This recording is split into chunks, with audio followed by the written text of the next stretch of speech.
code here in Florida when it came to the betterment of Black communities. And the fact that you have somebody who went on Craigslist and was a stun gun stunner trying to rob Black people for PlayStations, getting None of them on was this black, app Nikki. and try, I'm Nikki, none of I'm them was sorry. black. I'm sorry. I'm I believe just I was speaking. I believe I was speaking. But when we talk about the I'm trying to betterment be of the Black cordial, but none community, of them was black. we when we talk about the betterment of the Black community and how we're viewed in public life, there is someone who's been a detriment to that. And yes, they served their time. Yes, they did their bid or whatever. But then they want to come on the app and attempt to miseducate Black people about politics because they want a starring role in a particular party. Okay. And they use miseducation and misinformation to try to influence Black people because they want to be that Black person in the Republican Party that's bringing in more Black voters. And you can do what you want to do, but do it with facts and truth. Do it with real policy. Do it with having a conversation. The fact that you would absolutely try to critique someone on the Democratic side about social justice and criminal justice reform when your party wants to give police complete immunity against Black people is absurd to me.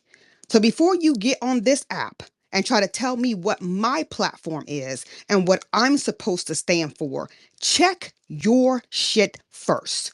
Because you are standing with the people who want to undermine and erase us from this country, who want to erase our success, who want to deport people who look like us, who came from other countries of origins, who absolutely believe that our success is led to from a DEI policy or some kind of affirmative action. That is what you stand for, Black man.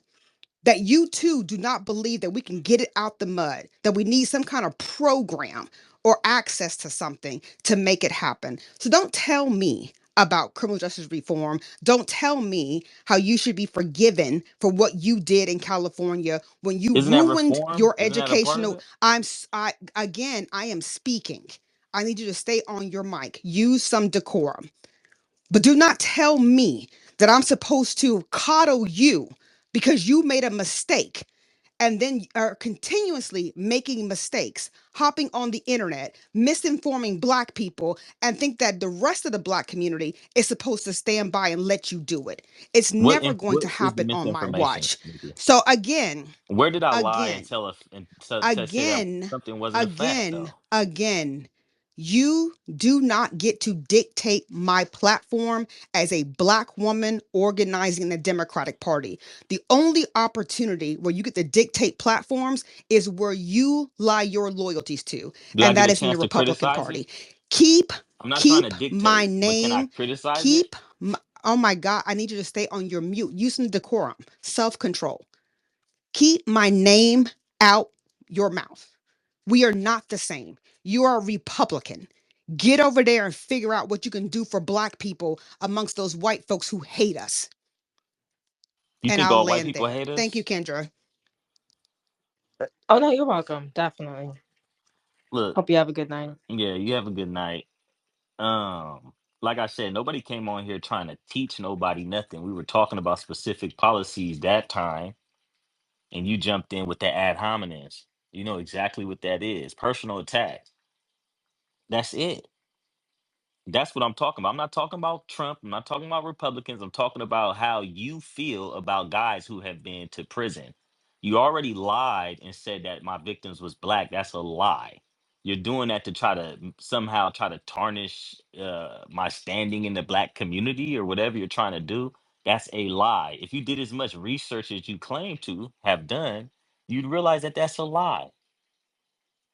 You see what I'm saying? First and foremost, I haven't been a detriment to the black community, possibly to the overall community from my involvement in those crimes, but to the black community specifically, outside of just being another black person that was in the system.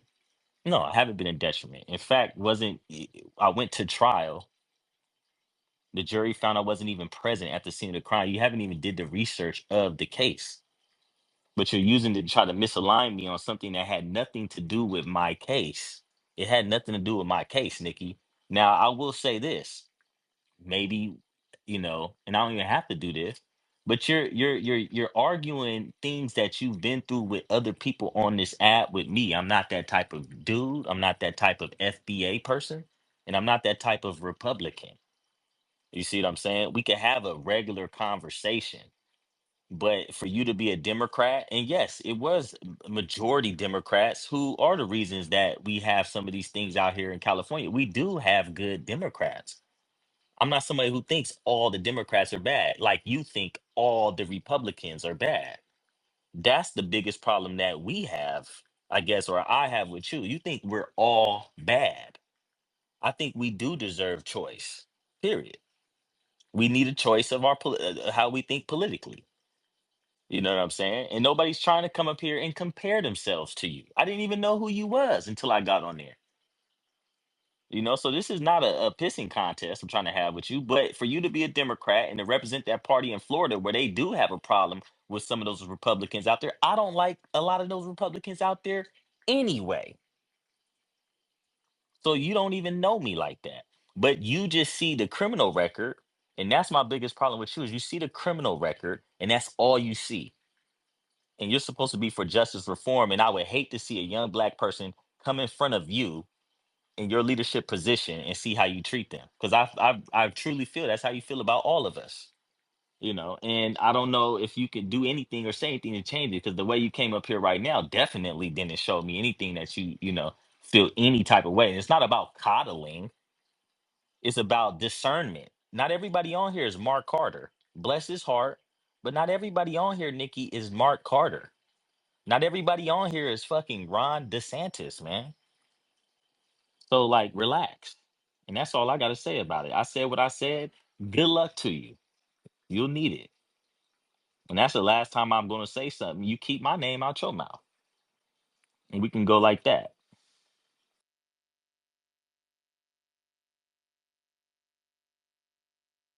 Well, great. I would definitely appreciate it because for someone who's never put you on my timeline, trying to talk about you or what you've been doing, but you felt it your privilege to make a whole post about me and my run for DNC here in Florida because you take issue with how I approach politics. It's very, very strange for you to do that and then come in the space tonight acting like, oh, I'm not like everybody else. Your behavior displays that you are just like everybody else, every other Republican who has a problem with Black women taking leadership roles. So if you're trying to say that you're not them, then change your behavior because your behavior demonstrates that you are just like them. And when it comes to me, I'm going to treat you just like the rest of them. I do not play any games when it comes to Black people and our places in politics. And I find it so very curious that on this app, when Black women are trying to make moves in the name of the Black community, there are Black men like you who want to make a whole dialogue post about why we should not be in positions of power. And I feel like it's a little bit of jealousy. I really do. I feel like it's envy and I feel like it's a little bit of jealousy because you feel you should be where I am, but you have not done the work. You have not invested 27, almost 28 years like I have in this process. And let's be very clear, the role that I'm running for right now is not my first time doing this. I have already been a DNC member. If you look at my bio, it says DNC alum. I've already served in this capacity before. I've just decided to go back.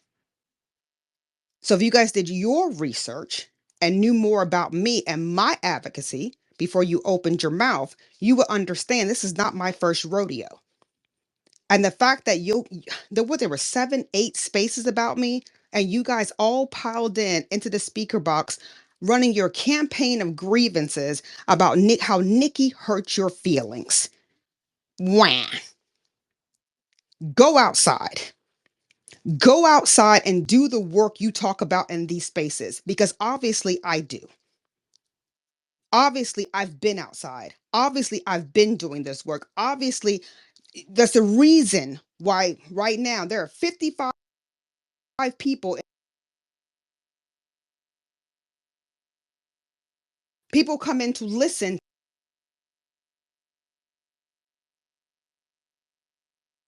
to what you black MAGA men are jealous of you claim to want to protect, jealous of our voices, jealous of our advocacy, and even more so jealous that it's not you in the limelight. I really feel like you don't care about the black community. You just care about what kind of status you can gain among the Republican Party. And that's why I run y'all down. Y'all come in here, you lie, you pretend like you care, you misrepresent legislation, you advocate for a party of white supremacy. And I never said ever, if you've listened to me in spaces, I've never said that all Republicans are bad. If you know me personally, you know that I have some Republican friends here in Florida that I will die on a hill for because they care about the people and they care about the community. But that MAGA mess, that punching down, that talking about immigrants, that deportation stuff, that taking away women's rights, that, trying to find someone that you can one up and punch down on, I will never stand for that. And so as long as you coddle that and speak to that, yeah, I'm going to cook you every single day of the week that ends with Y. So, Ellis, if you are agreeing in this moment to keep my name out of your mouth, that is great because I never had a taste for yours.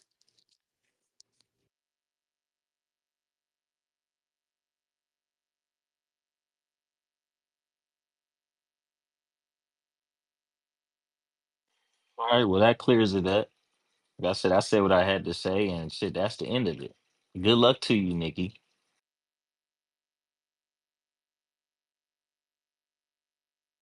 Thank you. Y'all can actually be friends. Ellis, just delete the post. Cause I know you actually do got a good heart. I think y'all actually could really be cool for real, for real. Y'all probably just had like a minor disagreement. Is what it really sound like. I mean, I'm not gonna delete the post. But that's pretty much I said what I said and that's it. And ain't, it ain't gotta go no further than where it went.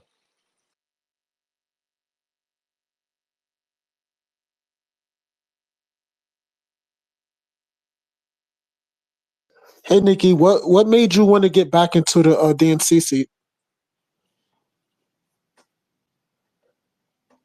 So, here in Florida, in our state party bylaws, DNC members serve two purposes, right? The first purpose is they have an automatic appointment to our state's Budget and Finance Committee. And so, for those who are unfamiliar with the Budget and Finance Committee, as is written in our state party bylaws, the Budget and Finance Committee works with the party chair on establishing a budget for the party, right? How much money we're going to raise. And excuse my puppy barking in the background. My bad, y'all, if y'all hear him. But how much money the party is going to raise, and but more importantly, where that money is going to be invested across the state.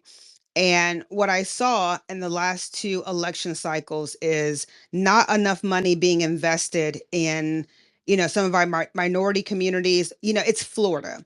So we have a large Hispanic community, and we also have a large Black community that includes Haitians, Caribbeans, Afro Latinos, a whole host of people. But nonetheless, I'm not seeing the resources that I want to see placed in those communities, and a lot of Black people in this state do politics full time year round. They are organizers. They are on the ground. They knock doors. They literally rely on a robust party infrastructure to pay them to knock doors for issue based situations like we saw marijuana on the ballot last year, and for whatever else is happening in this state. And that is truly their full time job. Their advocacy is their full time job. And unless you have a sound and well funded party that can invest in the work that they're doing, then they have to get other jobs like gig work, working for Uber, DoorDash. They don't want to apply for a major corporation because their heart is on the ground, right? And if they do take a real 9 to 5 job, then that leaves politics altogether. So, being back on the budget and finance community here in Florida would allow me not only to ensure that Black people that are organizing as their work, their lived experience, their full time work are fairly compensated, but that the resources are there to pay them for the work that they do. We haven't had that in a few cycles. That is desperately needed to return. And the finance portion, right? Who is giving to the Florida Democratic Party? And have they continuously been giving, or is it like a one-off? And is there a means to have them fund other organizations in our state like C3, C4s, other 527 groups like Black Voters Matter, things that organize Black people, right?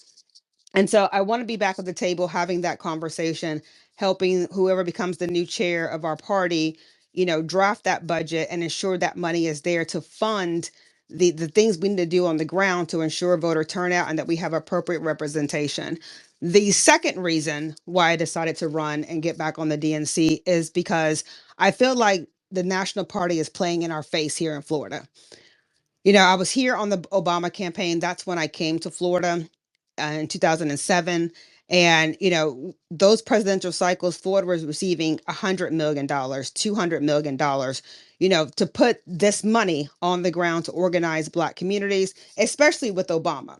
So we had a lot of Black staffers. There's a lot of opportunity for people to move up in politics, where they want to do organizing, they want to do comms, they want to do compliance and finance, whatever it may be. Those opportunities were there because the funding was there. Over these last few years, I have watched the National Party go from putting $200 million into Florida to only putting $1 million in this last cycle. That is absolutely unacceptable. Florida had a U.S. Senate seat on the ballot this past year in 2024, and we had the presidential election. How in the fuck do you think a state this big with 67 counties, that is literally like 4 states in one, because you have North Florida, the I-10 corridor, that is more like Southern Georgia and Southern Alabama. You have Central Florida, that's like fucking Mickey Mouse land with that Orlando area. You have Southwest Florida, that is that Tampa area, that is very different. And then you have Southeast Florida, the Tri-County area, Palm Beach, Broward, and Miami-Dade. We have 10 media markets across this state. Do you know how much it costs to run an ad, a commercial on the TV? $1 million won't get you on primetime in Miami right now. So the fact that the National Party is after 2020, when they figured out they could win the presidency without Florida, I feel like they played in our face and didn't take my state seriously in 2024 to help fund us to win that US Senate seat and to organize better in Florida. And it is no fault of our chairwoman Nikki Fried. She tried. She tried, she begged, she pleaded, she kept calling them, trying to get some kind of assistance. And I know this because when they were giving her the cold shoulder, she called me and was like, it's probably time to flip tables.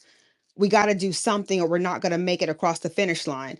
I want to be back in the room with the national committee and whoever they elect, or as the new DNC chair, because Jamie Harrison is not running, to make sure don't play in our face. And not just Florida.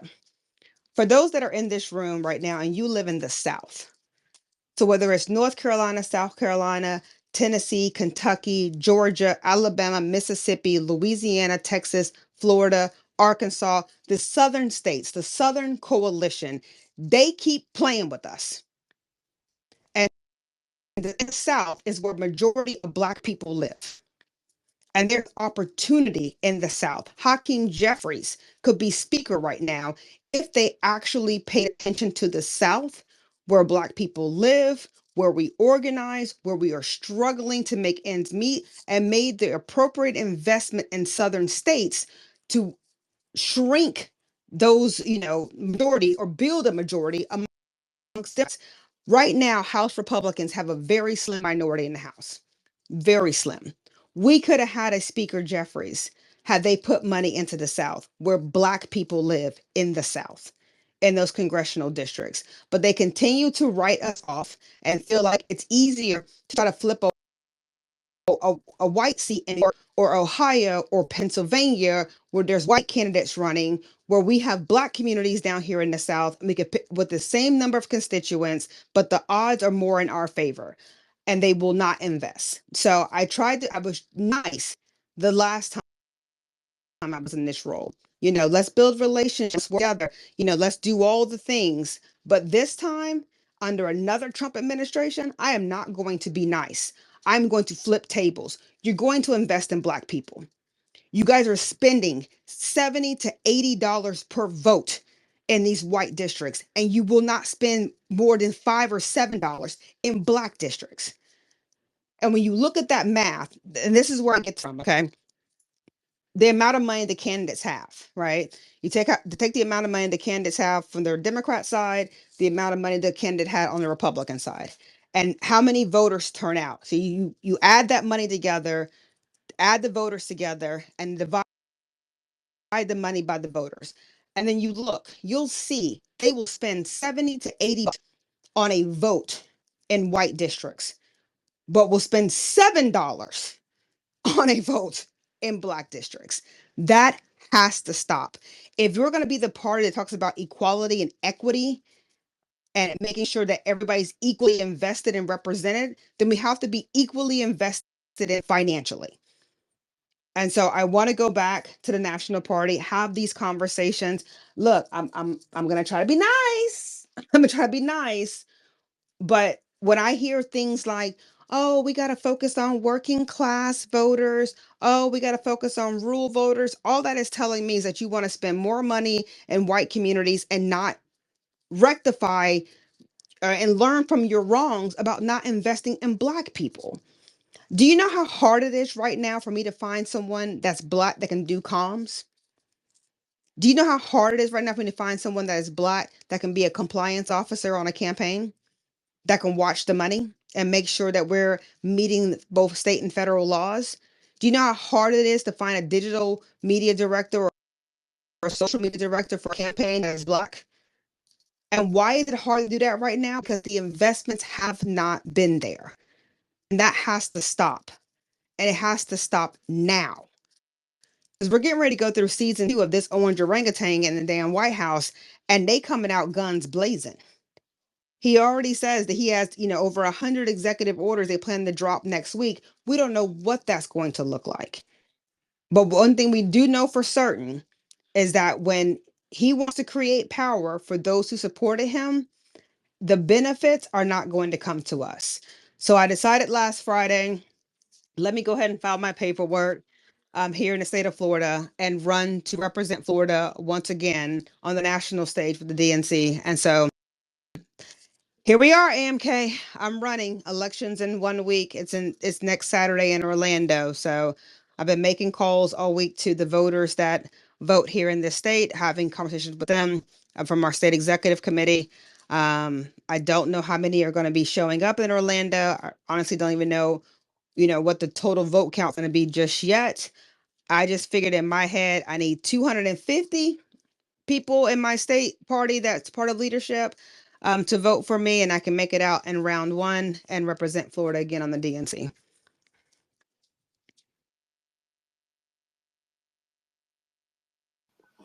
So that makes a lot of sense because it seemed like they just been forfeiting Florida to the Republicans for a while. So you fighting against that is a worthy cause, and especially to get more funds allocated towards more Black initiatives. And I think you'll be a proponent just to fight for us, for Black people, for the people in Florida. So thank you for taking the time out your schedule to speak to us, for one, and for two, caring enough to actually run a campaign.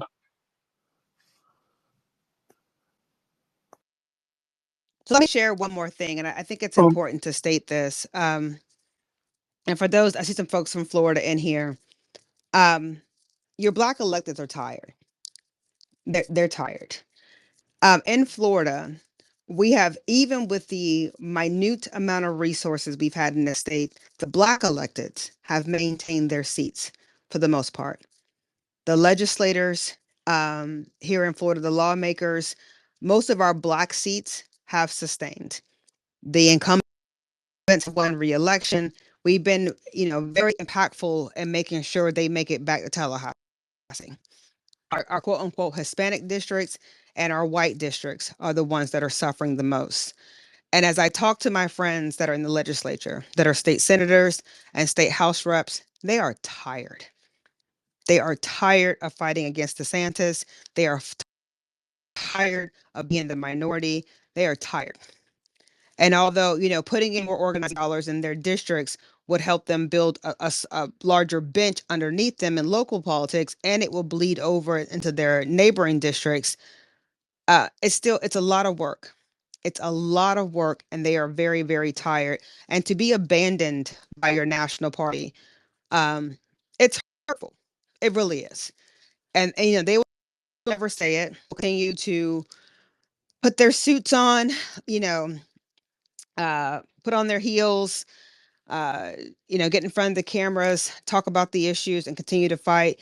You got to understand, these people are burnt out. They are. And so it's incumbent amongst many of us living in Florida to take that mantle and start having that conversation. They've been windmilling. And if you're in Florida, you know that. They've been fighting. Everything we hear about DeSantis comes from one of them, breaking it out first, posting legislation on their timeline, making the calls, send out the emails, the alerts, and everything. We have got to do a better job organizing in this state. And also to my Floridians that are in here, the Andrew Gillum wave is terming out. I need you guys to understand what that means. All those House seats we flipped in 2018 when Gillum was on the ballot, all those folks are terming out. So our lift in 26 and beyond became a whole lot harder. Not only do we have to protect the blue seats we already have in this state, we have to do it without the power of incumbency. And so think Anna Eskamani, termed out. Angie Nixon, termed out. Allison Tant, termed out. All Fences Driscoll, turned out. All these Democrats that we've been looking to be our voice and our action item people, and they've been the face of our party in Tallahassee. They are terming out. So we have to compete to keep those seats without the power of incumbency. Then you had two wackadoos, one in Broward, who's in a seat that is so blue, had no Republican opponent and no Democratic primary, and decided to take her crazy ass to the Republican Party. We got to pack her up in 26. That seat in Tampa, the same thing. She went to the Republican Party after she won a Democratic seat. We got to pack her ass up. So we got protection seats we got to maintain. We got dishes we got to win back that truly belong to us. And we have to try to grow in this super minority in right now. Our work is cut out for us. So time's out for all the infighting and the shenanigans and the whoop de woo or whatever. We've got to be laser focused in this state, because the consequences of it is book bans. The consequences of it is cuts to our public schools. The consequences of it is that our state is the largest state on the Affordable Care Act, and the federal government may cut health care to 4.6 million Floridians in a matter of months. We've got our work cut out for us. So I really don't care if people align politically, whether you're a registered Democrat or independent or Republican. The reality is the hammer is getting ready to drop. Are you going to be under it?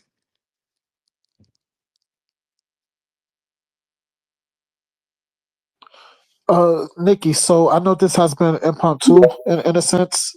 Um, but are you willing to answer any questions by one on one with anybody, or are you up to it? Yeah, they're real questions. People start jumping out of windows. Child, I'm going to bed. I've Yeah, been on yeah, the yeah. I know. phones all No, no. day. I, I I do got not you. have the energy. That's why I asked. Yeah, that's why I asked, Nikki. That's why I asked. So we're gonna go with mercenary first. Um, try to keep your questions precise and allow the other person to finish. So go ahead, Merce. Absolutely. If anything, it's more of a I want to salute you, Nikki. I don't mess with neither party, but I believe that your intentions are good. You're a sister, and I just wish you much success. And although I'm not in Florida or near Florida, I'm gonna shout you out because I believe in you. So do your thing, ma.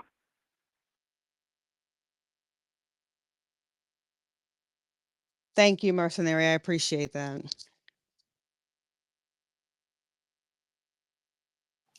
Go ahead, Ramses. Yo, yo, yo, what's the word, dog? No, on a serious note. Good evening, Miss Nikki Barnes. How are you this evening? Boom, I boom, am good. tired, but I am here. I feel that. I'm good. We on the same page then. So, I'm coming to you with real life questions. I know very little about you. I'm not gonna lie. I'm ignorant to any other state's politics outside my own, and even then I'm half assing mine. I'm gonna keep it to spade 50 with you. I'm just curious on what made you step down in 2020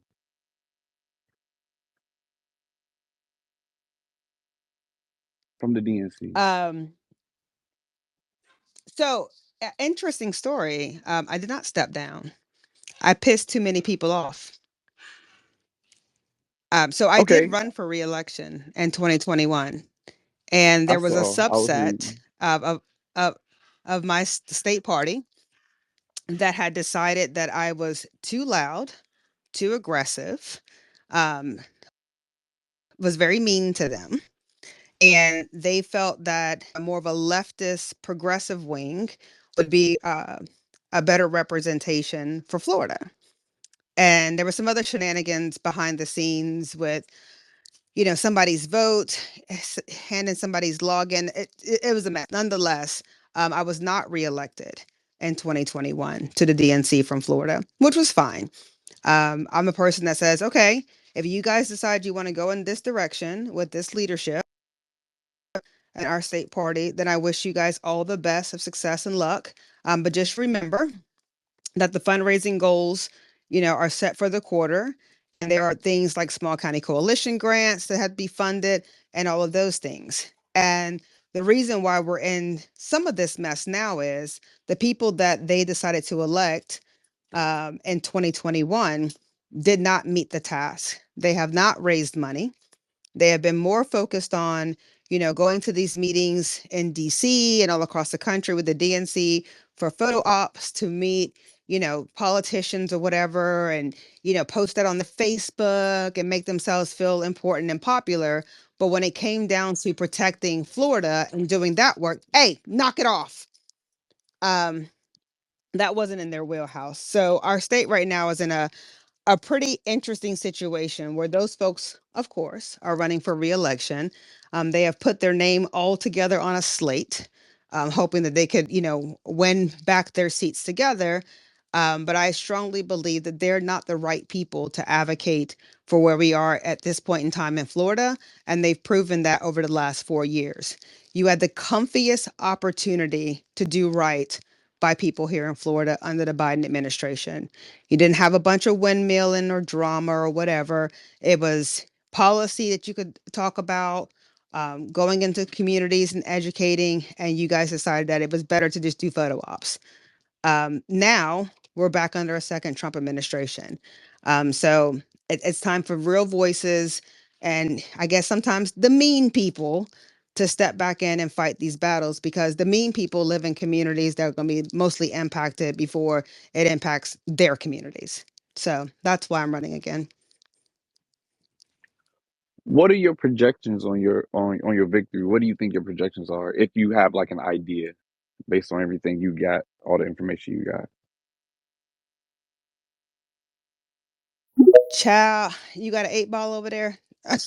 Baby, I'm shaking it with you. So there look, look. So something is uniquely different this election cycle as well when it comes to our intra-party politics or intra-party elections. So historically, Florida has 67 counties, right? And it before, and this may sound like a bunch of jargon to many of you, but try to follow along with me. In all of our 67 counties, there was a position called a state committee man and a state committee woman, right? Two people represented each county on our state executive committee. So, roughly from the 67 counties, you have 134 county people come in, and then some elected officials. So before, our state executive committee was comprised of like maybe 160, 165 people. Not that many people for a state as large as ours. But the votes were different. So if you were in, depending on how many registered Democrats you had in your county and what your voter turnout was, you were allocated a percentage of votes. So and hypothetically, like a very small rural county would get like one vote for their state committee man and their state committee woman, whereas a state committee man and woman from like Miami-Dade would have 68 votes, right? And so during those time periods, if the vote goal was, let's say, 400 or whatever, if you could lock up the state committee man in Miami-Dade, the state committee woman in Miami-Dade, both people in Palm Beach County, both people in Broward, both folks in Hillsborough, both folks in Orange, both in Duval and Leon, you won. Like you knew that off the rip going in, right? If they were all on your side and you had the large counties behind you, they carried enough weight for you to win the election. Under Chairwoman Nikki Fried, there was a bylaws change that went into effect in 2024 where that quote unquote weighted vote was busted down to one person, one vote.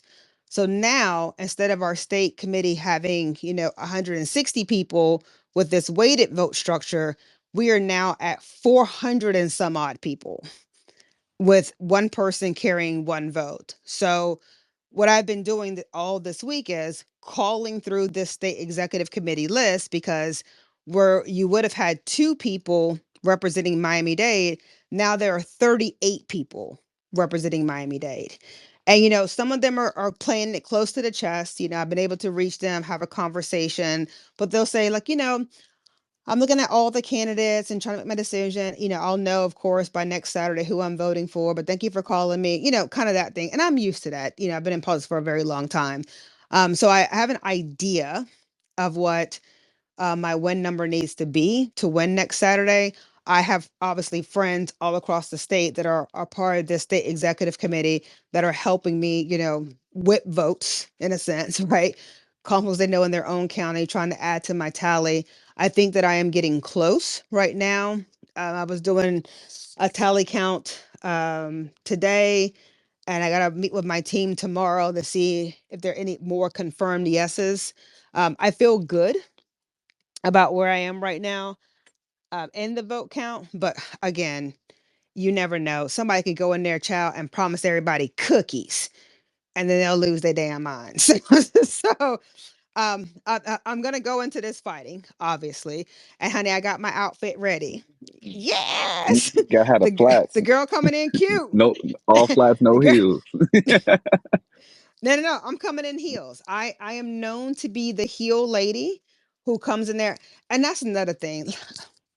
To my Florida Democrats, look, I beg it of you.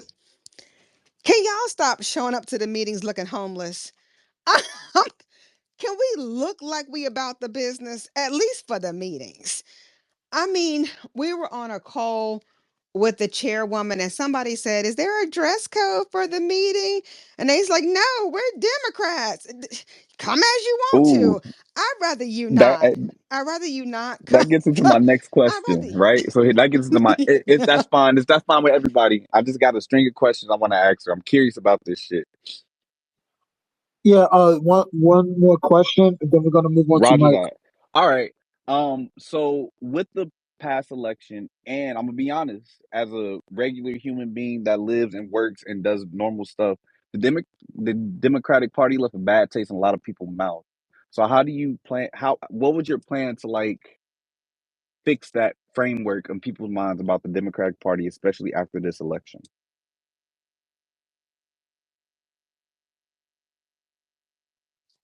And see that's an opportunity for us. I would agree. I obviously I see a lot of the messaging, right, about um uh, all kinds of weird stuff. I think we've allowed Republicans to write our narrative a little too flagrantly about what we stand for, and I believe that we've been too nice. and not combating some of that stuff. But nonetheless, the for me, at least in my opinion, the strongest relationships and perception about the Democratic Party start in your own community, right? If you have local Democrats that you trust, that you believe in, that are actually doing the work, and then you hear something salacious and crazy on the national level, you're like, wait a minute, because I know my city council member or my county commissioner or whatever, they ain't on that type of time. So what are they talking about? It makes more sense when you have more everyday relationships in your community and you see people doing good work that are benefiting you. And that's my gripe in a sense with our national party not making that investment so that we can correct some of that narrative and misinformation about what we actually stand for and what we're advocating for when you don't have people elected locally that are trustworthy and that are doing the work and that are in community that folks can relate to, and then kind of it makes sense to them, like this is probably some BS that's being put out there about the Democratic Party. I mean, there's countless things that can be done. However, as a DNC member, obviously the title gets you access to, more mainstream media, maybe more booking on the air. I used to do Fox Business back in the day. I was a DNC member and trust. Going on Fox, honey, and trying to windmill with them white people. Child, I left that. Look, I used to leave that studio in Tallahassee with my armpits sweaty. I wanted to go back in. Like, you're not gonna talk to me any kind of I way. remember watching that with my But granddaddy.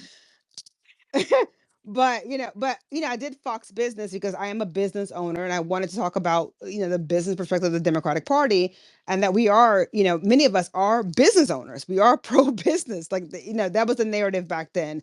Um, there is a lot of work to be done, but I strongly believe that it starts within community. When you build that bench of local electeds and those locals move up, it is hard to put trust in somebody that came out the blue and becomes your congressman, than it is if someone was your city council person, your mayor, and then your congressman, right? You know their track record, you know what they stand on, you know what they've said their values are as a member of the Democratic Party. And so when you hear crazy stuff, it's like, that don't really make sense. That's not been my experience.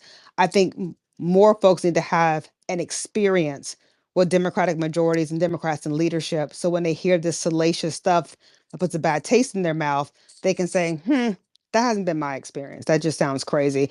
Maybe that's happening someplace else, but that's not here. And I still want to maintain my majority and structure here with the Democrats that I have. So that's long game planning. That's, multi-cycle planning, but the work has to begin now, especially here in Florida. Yes, ma'am. Thank you very much. I appreciate you answering my questions wholeheartedly.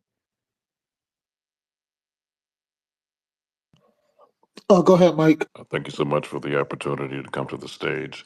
As someone that has had the pleasure to work with Nikki, I just wanted to speak really briefly on her in the background. Here in Florida, I've been running for office for a while now, and there's two Nickies that I can call or text. It doesn't matter what time or day or night, they'll answer the phone. That's Nikki Barnes and Nikki Freed. No matter how difficult my question is, they may not have the answer right there at that moment, but they'll go figure out the answer. They'll say, Mike, I don't know the answer to that question, but give me a day or give me a couple hours and I'll come back to you. In 2020, I had the opportunity to flip one of the Senate seats that had been pretty close to being flipped a few cycles before, but the one candidate just couldn't quite come and get it. We almost did it, but a poll came out in the Tampa Bay Times that said that I was winning by 2 points. All of a sudden, Governor DeSantis made my opponent in charge of redistricting, and he took the University of South Florida completely out of my district. Those are the type of issues, and those are the type of powers that we're up against here in Florida. But Nikki Barnes is not afraid to go up against any of those powers that be.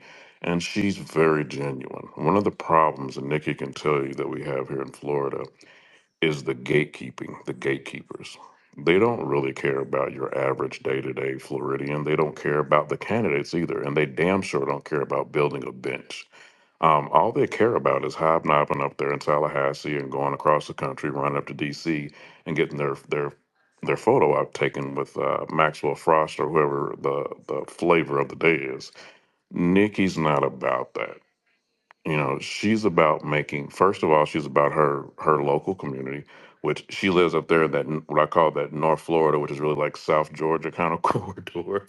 I don't know how she does that. I don't call that real Florida, but she holds them down first, and then that kind of permeates down to the rest of Florida. She was one of the first people that I sat down with. She was one of the first people to endorse me. Now, don't I don't want anybody to get mistaken. Me and Nikki don't talk every day. I mean, you know, we go months, I think, between conversations. We're not pen pals or anything like that. However, I could call, I can text Nikki right now and ask her a question about a seat, about my race, about a different race, or just about poll. I mean, she is a wealth of knowledge. And I don't pay her, she doesn't pay me. But I tell you, she will answer my phone call every single time. She will respond to my text message every single time. I can't say that about other Democrats, elected or not elected. I can't even say that about Democrats that I just held a fundraiser for the day previous, and you know they might take a week to get back with you. She's not that type of person. She's the type of leadership that we need in Florida and the DNC level if we are going to stop losing elections and we're going to start winning them and getting our messaging correct, which is one of the reasons why we just got our asses handed to us, because she's absolutely right. We're letting other people define who we are, and in certain instances we are living up to their expectations. They're painting us into a box, and you know what? And we're saying, you know what? That's what we are, and that's how we're going to act. Nikki's not the type of person that is going to let that stand, and I really wish her the best of luck. Thanks, Mike. Um, Thank you, the Mike. next speaker. Okay, we could get to yesterday. I see some more hands. So I'm not sure how long you're going to be here, with us, Nikki. Because you did say that you're tired. I don't want to keep you up, any longer than you have to be. Um, so I guess we'll get to yesterday and then Ramses again. I got a Yeah. few more minutes in me. I'm okay. Okay. Okay. I'll All tell right. y'all when I'm Super gone. important. Okay. Super important question. So Really, yeah, All really right. super important question. Nikki, this outfit, who's the designer and who made the shoes? Who's making the shoes? What's going on? it's yesterday speaking. Yes, I'm speaking, nigga. Yeah, yeah, he's Yeah, I want speaking. to know I can't who. hear. Okay, I can't hear him. Damn Can it, you just drop and come back? this nigga. Cause I can't hear you. Yeah, while he's dropping and coming back, Kendra, he asked me who is the designer of my outfit and who are the shoes. Child, I'm not giving that tea right now for these folks try to come up here and try to out stunt me. Absolutely not. I'm coming in here as the baddie. My outfit is on I didn't hear point. you. I didn't hear you. Who making this? Is Louis I am Vuitton? Who we not doing? telling you who my Is Vera outfit is Wang? by or what kind of You ain't got the red shoes I am bottoms. wearing. Come Look, on now. I yesterday I am not providing that intel for these I folks seen to your get outfit. the. I seen your outfit here in Chicago at the Democratic Republic. I seen it. I seen it. I seen the convention. What you seen what you was wearing and shit. That was nice. Nice ensemble. I have to say that for real. Next thing. Next question. Do you wear heels so you can see over the podium? Because you're kind of short. Just saying. I love you. Oh my God. Listen. Yes, I do wear heels. Yes, they're usually 4 inches or higher. Yes, I'm not the tallest person in the room, but presence is power. You gonna feel when I walk in that bad boy. So just cut it out. I know, y'all. I'm 5'2". Okay, I'm a little person. People like to sing the lollipop guild to me. I get it. It's fine. If I have to climb on the table to, to make you understand where I'm coming from, then on the table, we're about to go up. Okay. But yes, I do wear heels. They're usually 4 inches or higher because I am not the tallest person in the room. However, you will know when I enter the room. And I'm not revealing what my outfit's going to be. You'll just have to see it when it hits social media because I'm sure somebody will take a photo of me and post it.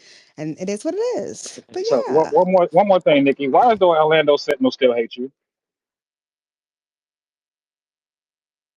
chat show yesterday.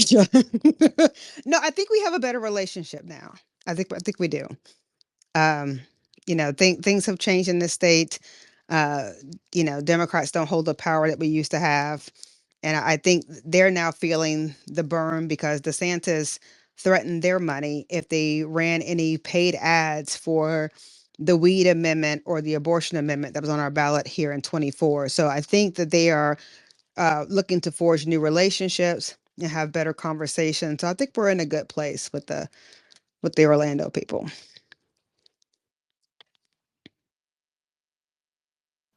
All right. So Nikki, I have a question.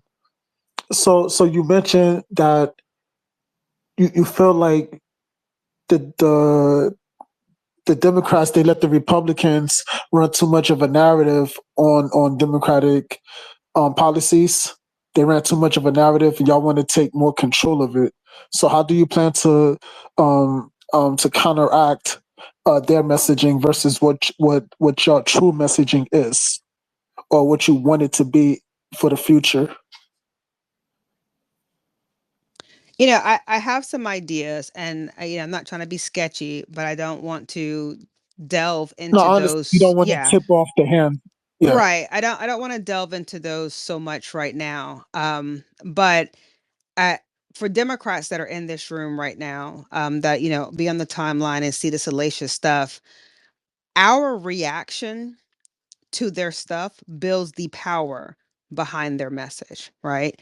When they accuse us of doing certain things or being about certain things or certain things being in our platform that we know do not exist and we continue to entertain what they're talking about, it makes it look like we're being defensive about something that doesn't even exist, right? And I think it's important that we're going to have a very unique opportunity when this man takes the oath of office on Monday and starts doing some really crazy stuff and harming people in this country, where we get to redefine who we are as a people and what, because the Democratic Party is nothing but infrastructure, right? It is a infrastructural body that is charged with electing Democrats at the national level and at the state level. However, because we are the quote unquote big tent party, you guys know that not all of the Democrats believe everything 100% the exact same way. We have some people that are more conservative. We have people that are moderate. We have very liberal people. And then we have some people that are weird, way, way out there. And I'd be like, what the fuck are y'all talking about? um, but they exist in our quote unquote big tent.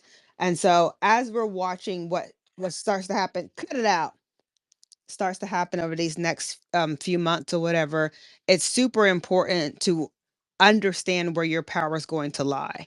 Are you going to be on the defense, or are you going to be on the offense?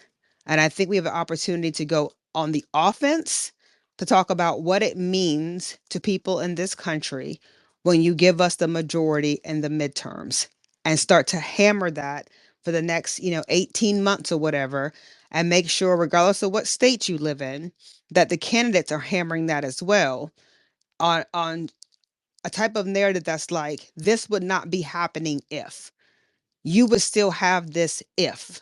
Things wouldn't be this way if. And we have to continue to hammer that as we're recruiting candidates and running and getting prepared for the midterms in 2026. I do believe we're going to have a speaker, Hakeem Jeffries, after the midterms.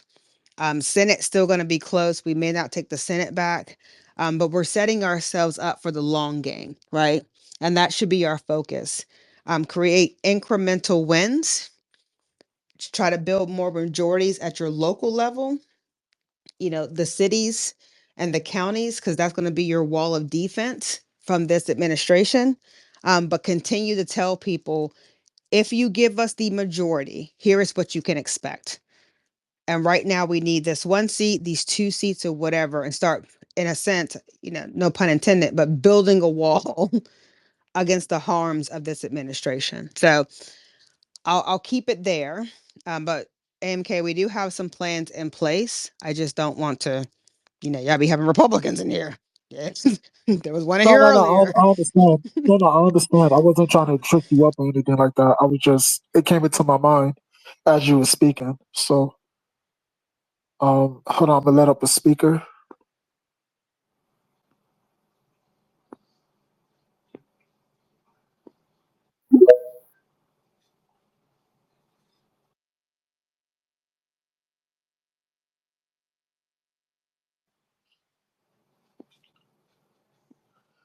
Court Moose, you could go.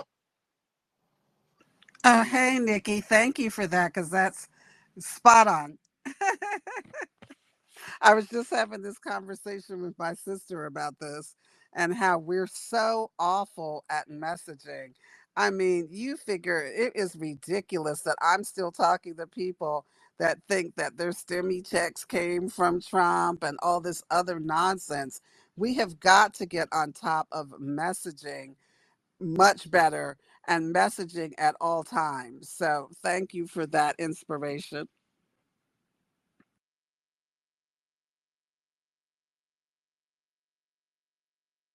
Yeah, I know it's uncomfortable for if you don't knock it off for some Democrats to, be what is presumed to be arrogant or boisterous or whatever. Y'all got to cut it out. As I tell my dogs, knock it off. It's time to be arrogant. It is time to be boisterous. It is time to say, yes, I did that. Republicans put stickers on gas stations about the gas prices with Biden's face on them. We need to be just as loud about what we're actually doing. There's no time for modesty right now. There's no time for, you know, taking the high road. Honey, I was never with Michelle Obama on the when they go low, we go high. Girl, I was like, girl, who is we? If they go low, I am driving the bus to hell. But nonetheless, no, we have to be unapologetic about the work you're doing. You're the organizers. You're the ones making this stuff happen. And then they're trying to undermine your work by saying something nefarious, and we're not fighting back. It's time to cut them, punch them in the throat. It really, really is. And so we have to go on the offensive, have to get out of our comfort zone, be boisterous, be proud, be loud about what we're doing, and even more so, telling the electorate what is possible if you give us the majority. And we also have to stop allowing them to make us the saviors where we're saving them from Trump's awful policies or the GOP's awful policies, and then they take the credit for shit. You have that idiot Marjorie Taylor Greene taking credit for the infrastructure bill and the jobs that it created in her district that she voted against. Yet you don't have Democrats speaking up against that shit. They should have been speaking up against that when they were running against her. Nobody was speaking up about it. They made let the people believe those misconceptions.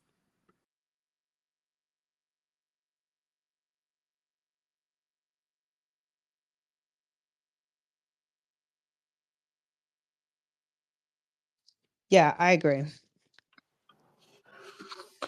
All right, Nikki. Um, yeah, thanks for taking the time out once again. Whenever I'm co-hosting a space, I'm always gonna have your back, just like you always have my back. And don't think that it never went unnoticed or anything like that.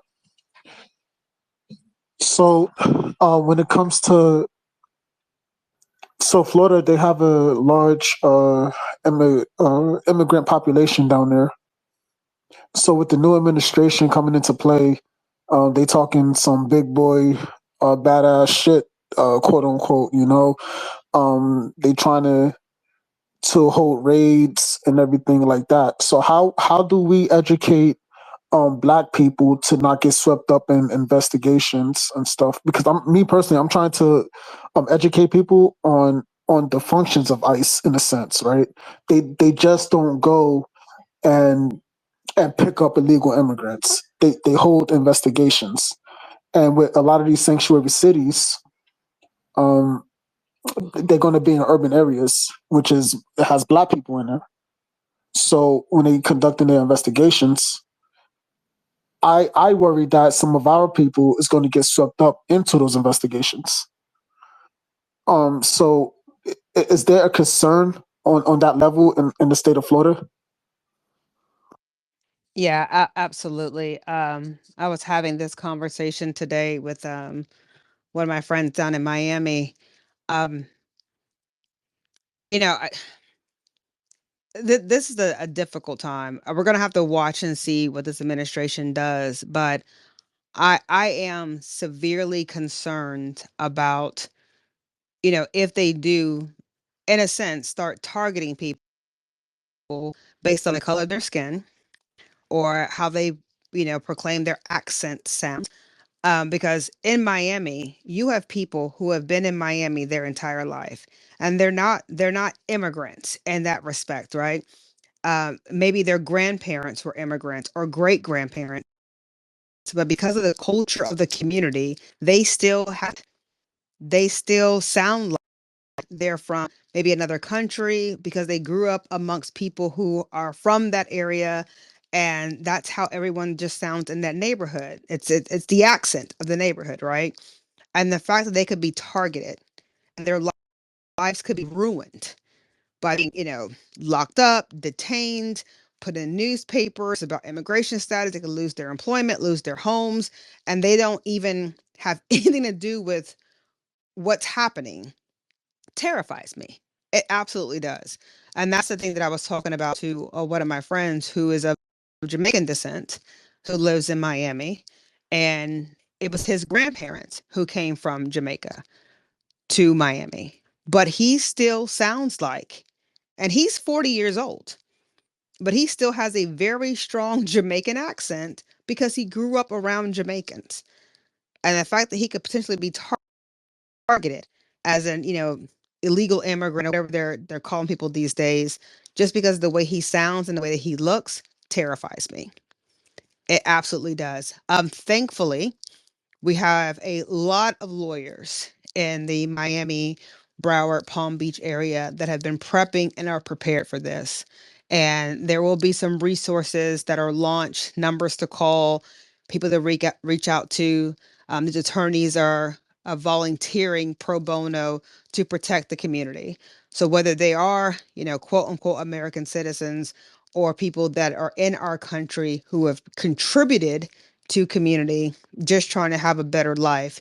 They will have resources and people to contact to try to protect them from deportation, or if they're going through the legal process about their citizenship, they can help with that as well. Um, but yeah, I mean, it's Florida. It's Florida. That is our culture here. People from all over the world, and the part that makes me the maddest is y'all ain't checking for them fucking Russians.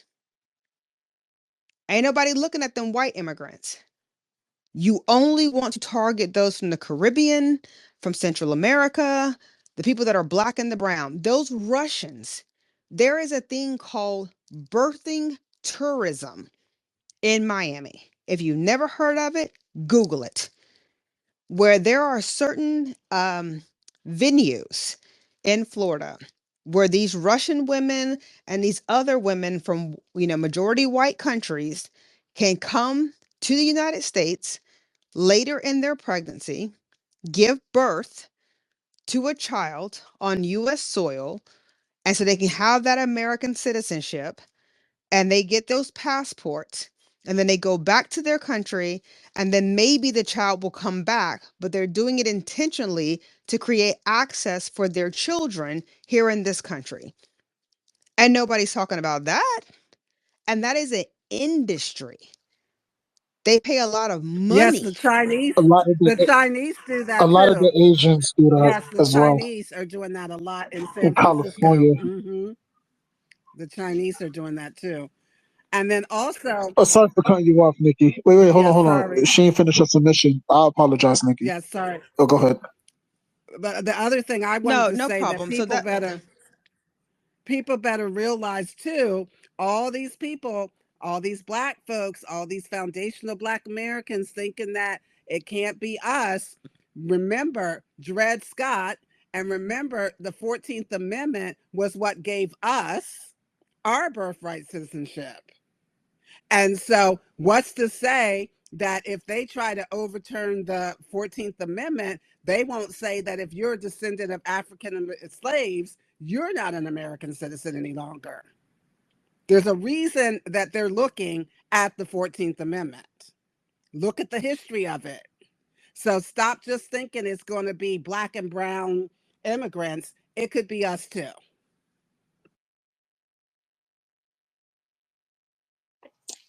Nikki, I know you wasn't finished. You could continue. No, I think the points have been made. I live in Florida. I've lived here for the last, 17, 18 years or whatever. I've built many relationships across the state. And many of them are from people who are first generation Americans, or second generation Americans or whatever. And they contribute equitably to our society.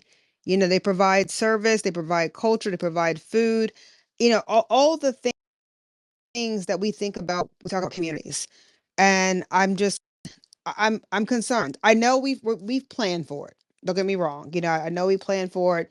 We found attorneys. We've prepped for this, but still, you can do all the preparation for doomsday as you want to. But when doomsday come, it's still a very scary time, and I'm still very concerned about my friends.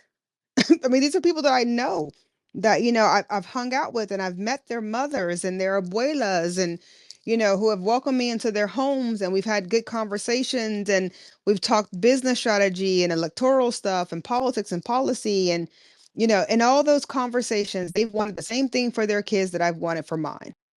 A safe community, a higher education, and access to a good job so they could buy a home and have kids of their own and live comfortably. And I don't see how we demonize people in this country that are literally fighting for the same things that we want just because they were born someplace else. That bothers me.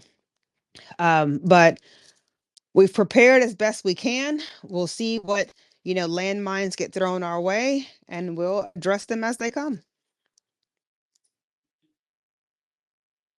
Nikki, I know they just announced that they're going after Chicago Uh, first. Court. We have new speakers, Okay.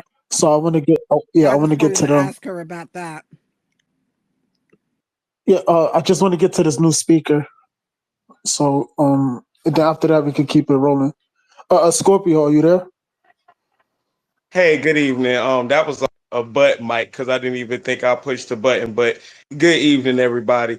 Hey, Nikki. I just hopped into space. I don't know if you went over this, so I have a question. As a Democrat in Florida, I really don't like what I'm hearing in the news about party switching. So the question that I have, even though I basically know the answer to it, is how is your leadership in the DNC going to weed out these people who enter into the party and then switch up once they're elected? If you can elaborate on that for a second. Well, Scorpio, my initial thought was that we should attend DEC meetings with baseball bats, because this is diabolical. The fact that you used our party infrastructure, you used our donors, you lied to our voters, you instilled trust in them that you were going to carry out their values and their principles as their elected official in Tallahassee. And then Republicans came to you and said, hey, if you come to our side, we'll give you this spot on this committee, or we'll give you this, or give you that. And that was enough for you to abandon the 100,000 or so people that you represent in your district because you were looking for higher power. Somebody did not have the appropriate conversation with you on the back end about busting you across the goddamn head. Okay. Especially the old girl in Broward. You're in a seat that is so blue that you had no Democratic primary and no Republican challenged you. And you have the audacity to switch parties after you walk back into your seat. You don't have the fear of the community instilled in your heart. I think we need to have some other conversations on the back end when we're recruiting candidates and they're coming into our spaces and trying to get their message out and trying to get us to organize around them to help them win seats. My message would probably be very different from y'all. I'm a little violent sometimes, but nonetheless, yeah, if I gotta bring a baseball bat to a meeting that says, "Hey, you're here for the long haul, or get out now," because that's a problem. That tells me these people never, ever, ever cared about that community. They never, ever cared about representing the people that voted for them. They only cared about ascending to higher political office. And it is okay to build your political path as an elected official, right? You don't, we have term limits here in Florida. You can't stay in those spots forever. But if you're making that path, if it's to the detriment of the people that voted for you, we gonna have a problem. And so I'm looking forward to seeing those two reps because I'm here in Tallahassee. I'm looking forward to coming across them in the Capitol because I have some words that I would like to share with them off the record.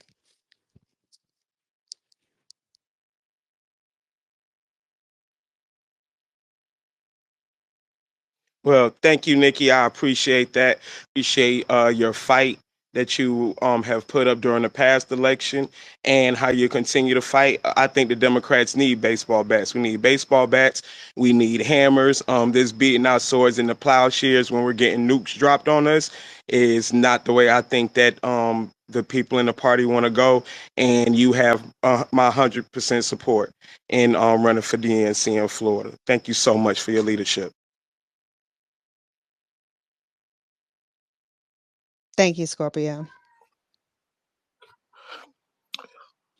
Hey Kendra, do you got any questions for Nikki? So I don't have any questions, but I do support you.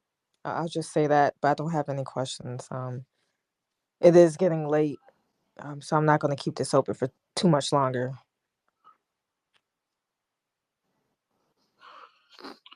Yeah, Nikki. I just think the political climate that we're in right now, it's really in your favor. You don't hold your tongue. You, we know you're going to fight. We know you're not going to take any shorts. So I'm really rooting for you. I'm really rooting for you, man.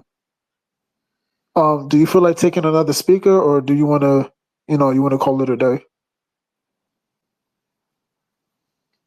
If you got one more, I'll take one more, but then that'll be it for me. It's almost 11 here on the East Coast, and I gotta take my puppy out and then get ready for bed because it's been a day, child. All right.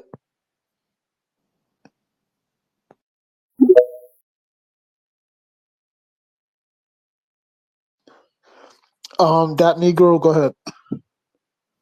All right, all right. First and foremost, I'd like to salute both the hosts and co-hosts. How y'all doing? How y'all doing?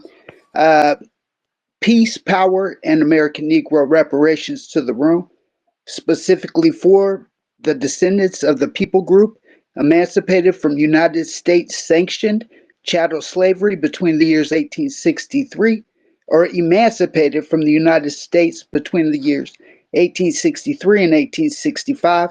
These were the same ancestral blessings.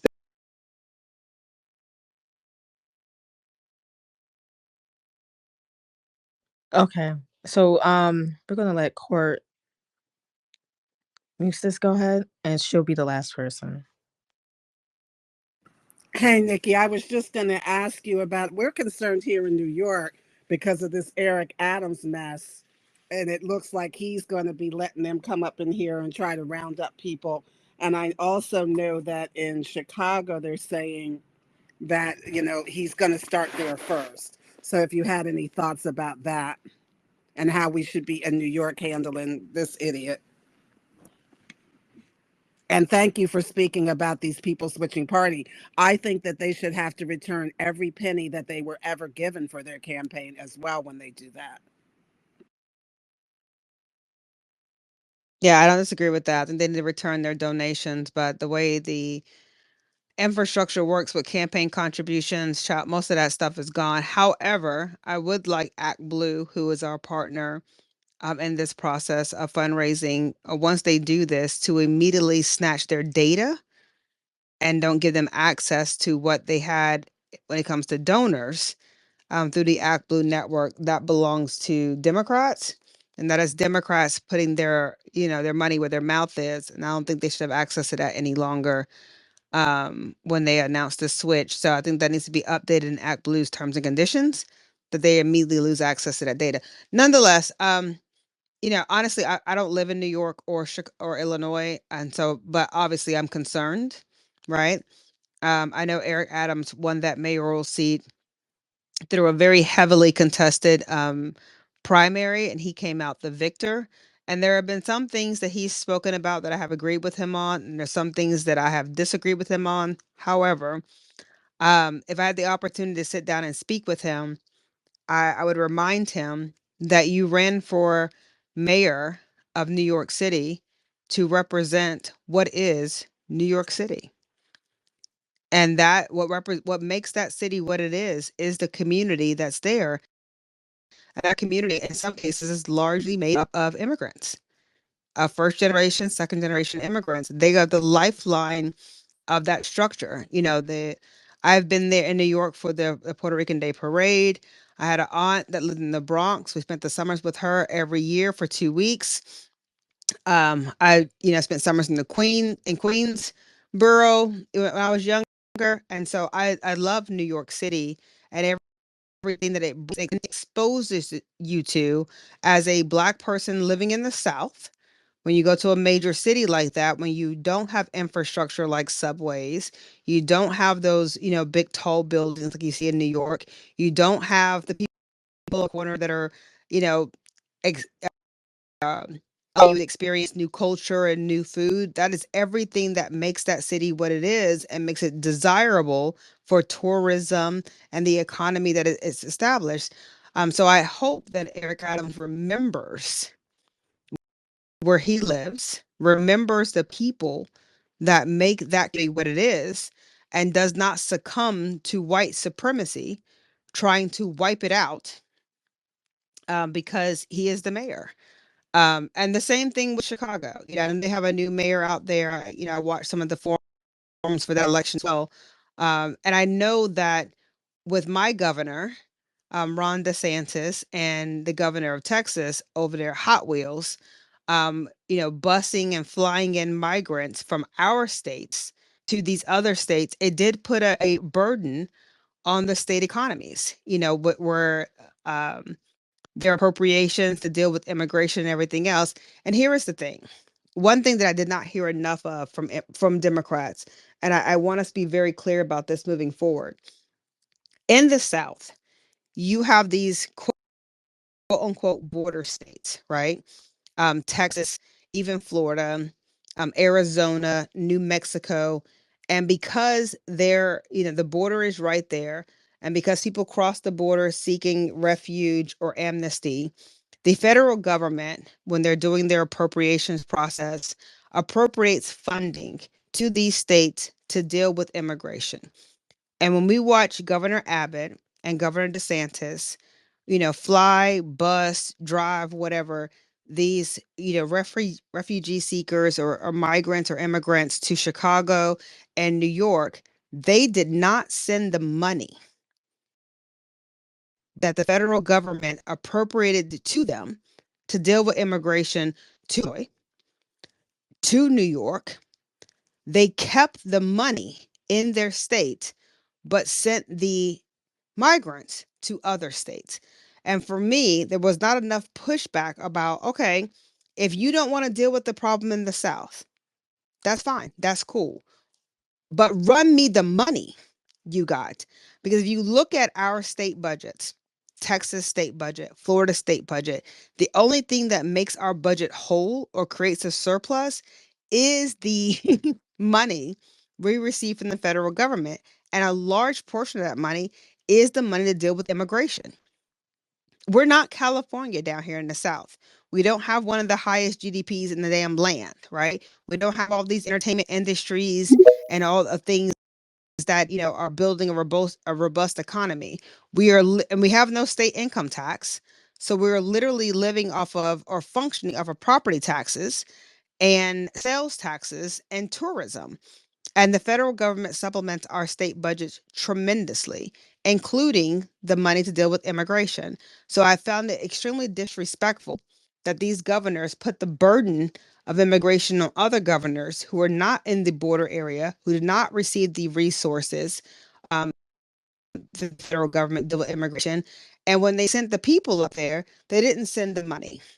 We need to be louder about this appropriations process, louder about how the federal government is running its budget, and louder how about these states are being disrespected and these communities are being burdened because southern states are keeping the money but sending the people. They have the money to care for these issues. They have millions of dollars to care for these issues given to them by the federal government, and they're refusing to do so. Now, at the same time, they're telling their constituents, look how well I'm doing. Look how wonderful we are. We have an X number of $1 million surplus in our state, and we don't have any immigrants here.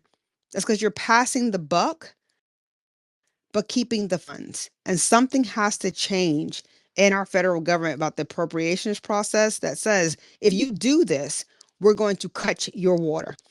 And then your residents and your constituents will truly see how you're managing their tax money when you're in the hole. Because the only thing making you whole right now is the federal government. Thank you, Nikki. Okay, so I think that wraps up this space. It's a pleasure talking to you, Nikki, and coming into this space. I know people are giving you a hard time. For the life of me, I don't get it.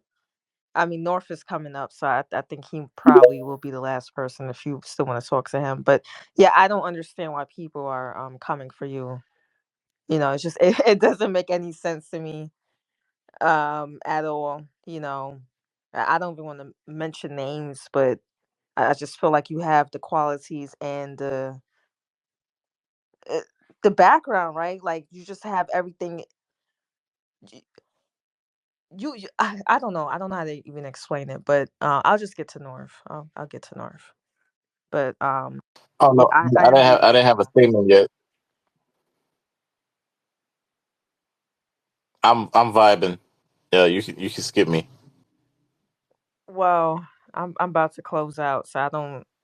Damn, well you about to close out when I come on the stage. It's I mean, crazy. I said it before you even grabbed the mic.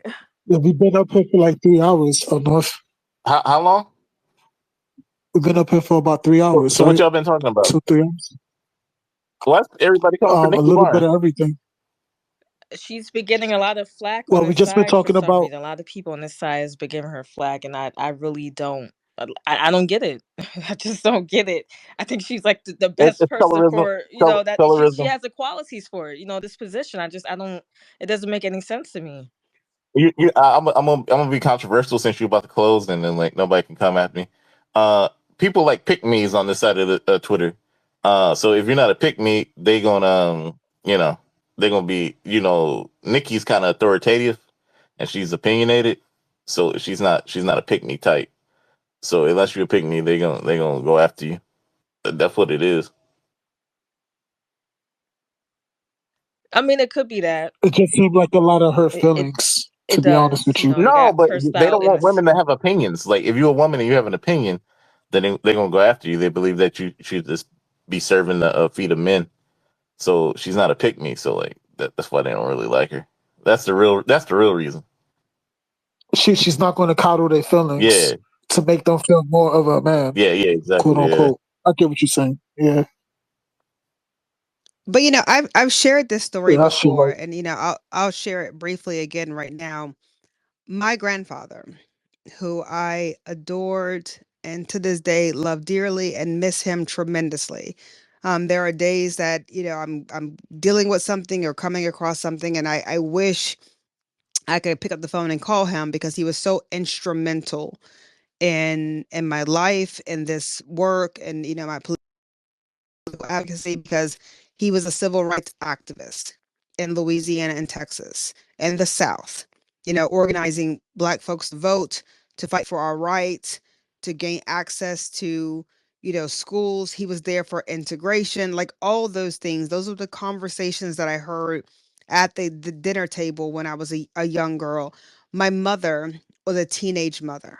So my grandparents were very instrumental in my upbringing because obviously my mom was still in high school when I was born. When I was born, my parents were 15 and 16. So my grandparents took a very, assertive role in my early childhood development until My dad went into the military, and I became a military brat. We moved away. Nonetheless, they maintained that lifeline, that conversation. Our long distance phone bill was ridiculous. But they wanted to maintain that dialogue, that conversation about our life every single day. They wanted to know what was happening. And like many men, and I understand this, you know, they want sons. They want sons to maintain the family, to carry the last name, like all the things. And my grandfather was a Republican. He was a Republican in the South, a conservative man in the South that was fighting for the rights of Black people in the old Republican Party, right? And so, um, when he had two daughters, my mom and her sister, and he did not have a son, he was hoping that his grandchildren would be the people that carried on his legacy, his work, his advocacy. And when his first two grandchildren were girls, he said basically two tears in the bucket, fuck it. We had girls going on here. And I am the oldest grandchild. And so he poured everything into me. Everything. He showed me all the marches he had organized, all the community organizing he had done, talking to the shade tree mechanics, like all the things. And that was my life. That has been my lived experience. I've been in this fight my entire life, instilled by my grandfather. And so when I come across men on this app or in person who absolutely believe that it's not a woman's place to advocate for our community, I have to remind them that it was a man who instilled this in me to make sure that these issues are addressed, these concerns are raised, that these voices are heard, and that we're continuing to have this conversation as a community, because our fight is never going to end. As soon as we get a mile, they will cut the fucking fool and try to push us back a generation. And we're seeing it right now with the overturning of affirmative action, this whole DEI mess, all these things. I think we're not qualified. I think we get ahead by some kind of program. And you and I know that is not true. We have to work 10 times as harder to get here. So I'm not going to lie and say that I'm not disappointed when I see other people on this app or even in person that are Black, when we're trying to ascend to higher heights and have a conversation about what it means to be Black in America. Our own people are the ones who try to shoot us down, who try to, make a joke about our struggle, or, act like, certain folks are not qualified to do certain things or what have you. But it's fine, because again, a Black man trained me for this fight. A Black man reassured my voice. A Black man instilled in me that I have a purpose. A Black man guided me to the day he died in 2019 and told me, do not stop. And I will always be there with you, even when I'm not here in the physical. That is the last thing my grandfather said to me when he was in hospice. And so I don't care about your feelings. I don't care if I hurt your feelings in this app. I care about the Black community.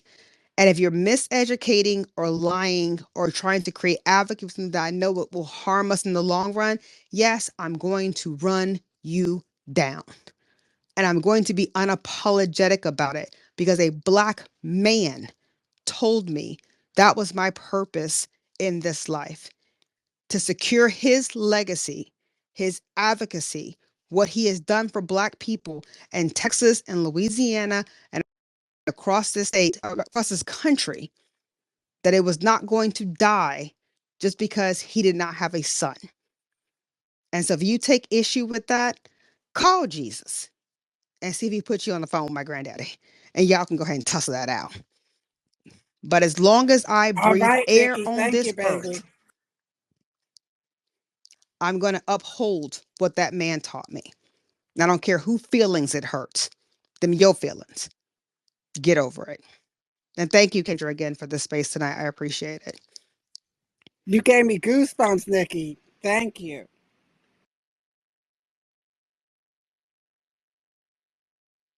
All right, so I'm gonna close out. It's nice talking to all of you. Hope